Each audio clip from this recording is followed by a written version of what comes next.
North Kolkata SN Banerjee road Calcutta boys স্কুলে vote দিলেন সুদীপ বন্দ্যোপাধ্যায় এবং নয়না বন্দ্যোপাধ্যায়। পাশাপাশি ওই স্কুলের 4টি বুথ ঘুরে দেখলেন তিনি। এরপর তিনি নিজের যে কেন্দ্র থেকে দাঁড়িয়েছেন সেখানে যাবেন বলে জানান। পাশাপাশি তিনি মিঠুন চক্রবর্তীর বিরুদ্ধে বলেন, ভোট দিতে গিয়ে তিনি ভোটারদের বিজেপিকে ভোট দেওয়ার জন্য আবেদন করছেন।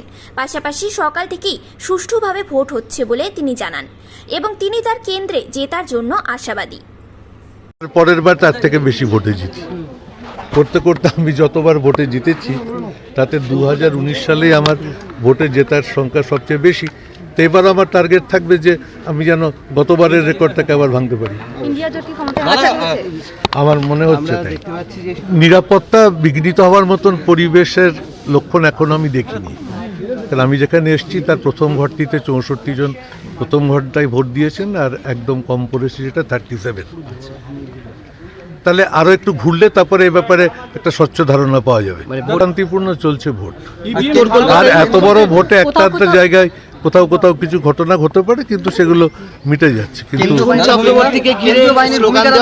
তাপস রায়কে ঘিরে স্লোগান দেওয়া হয়েছে, তৃণমূলের দিকে অভিযোগ। আমার কাছে এত কোনো খবর নেই, কিন্তু আমি শুনেছি মিঠুন চক্রবর্তী একটি ভোট গ্রহণ কেন্দ্রে গিয়ে তিনি দাঁড়িয়ে দাঁড়িয়ে তার পিছনের ভোটারদেরকে সামনে এগিয়ে দিচ্ছিলেন, এবং তার ফলে অনেকে বলে যে আপনি গিয়ে ভোট দিন।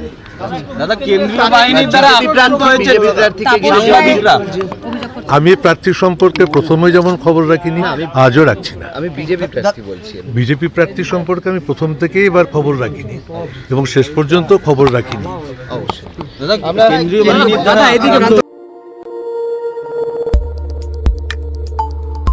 দেখতে থাকুন নিউজ প্রাইম টাইমস, আপনাদের সাথে আপনাদের পাশে।